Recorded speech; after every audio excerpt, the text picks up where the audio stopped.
তাকে নিয়ে কেউ প্রশ্ন তোলেন না। পাশের দেশে যখন বিরাট কোহলিকেও প্রতিনিয়ত পরীক্ষা নিরীক্ষার মধ্য দিয়ে যেতে হয়, তখন এদেশে ব্যাটসম্যান সাকিব আল হাসানকে নিয়ে প্রশ্ন তোলার কেউ নেই। কারণটা সবার জানা, বিকল্প নেই। বিকল্প থাকুক বা না থাকুক, সংখ্যা তো আর লুকিয়ে রাখা যায় না। সেই সংখ্যাই প্রশ্ন তুলছে, বর্তমান টি-20 দলে সাকিবের ব্যাটিং কি আদৌ কার্যকরী নাকি বরং ক্ষতিকর? 2019 বিশ্বকাপের পর দেশের জার্সিতে ব্যাট হাতে সাকিবের অবদানই বা কী? সময়টা যখন টি-20 বিশ্বকাপের, তখন আলোচনাটা টি-20তেই সীমাবদ্ধ থাকুক। এই সংস্করণে ব্যাটসম্যান সাকিব বরাবরই গড়পড়তা। 120 ইনিংসে মাত্র 23.46 গড় আর 121 স্ট্রাইক রেট, যার বড় প্রমাণ। ব্যাটিং অর্ডার নিয়েও প্রশ্ন তোলার সুযোগ নেই। 120 ইনিংসের মধ্যে 87 ইনিংসেই তিনি ব্যাটিং করেছেন 3 অথবা 4 নম্বরে। সাকিব বারবার বলেছেন 3 নম্বরে ব্যাটিং করতে তিনি স্বাচ্ছন্দ্য বোধ করেন। সেই 3 নম্বরে 42 ইনিংস ব্যাটিং করে 30 গড়েও রান করতে পারেননি সাকিব। স্ট্রাইক রেট মাত্র 123। 2019 বিশ্বকাপের পর কিংবা নিষেধাজ্ঞা থেকে ফেরার পর সাকিব টি-20তে ব্যাটিং করেছেন 48 ইনিংস। এই 48 ইনিংসে সব মিলিয়ে 1000 রানও করতে পারেননি সাকিব। 23.63 গড়ে রান করেছেন 969। এই সময়টাতে টি-20 ক্রিকেট অনেকটাই পরিবর্তন হয়ে গেছে, অথচ সাকিব ব্যাটিং করেছেন মাত্র 120 স্ট্রাইক রেটে।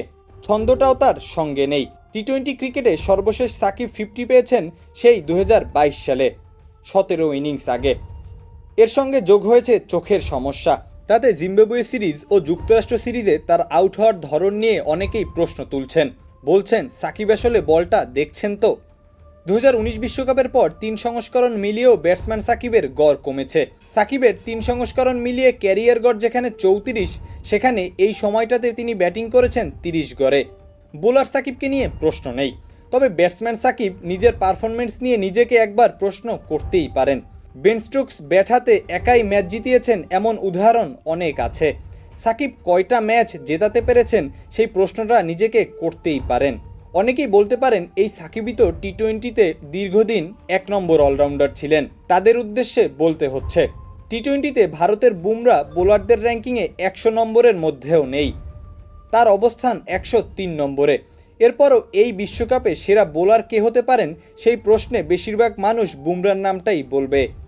আবার আইসিসি র্যাঙ্কিংয়ে বোলারদের তালিকায় শুরুর দিকেই আছেন, কিন্তু দলে জায়গা হবে কিনা নিশ্চিত নন, এমন উদাহরণও আছে। এই যেমন ভারতের অক্ষর প্যাটেল, এই স্পিনার বোলারদের র্যাঙ্কিংয়ে আছেন 4 নম্বরে, তবে দলের সমন্বয়ের কারণে রবীন্দ্র জাদেজার কাছে তার জায়গা হারানোর সম্ভাবনাই বেশি।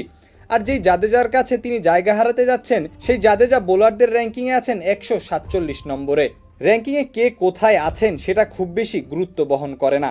দিন শেষে ম্যাচের পারফরমেন্সটাই গুরুত্বপূর্ণ। সাকিব সেটা আগে করেছেন, এখন করতে পারছেন তো?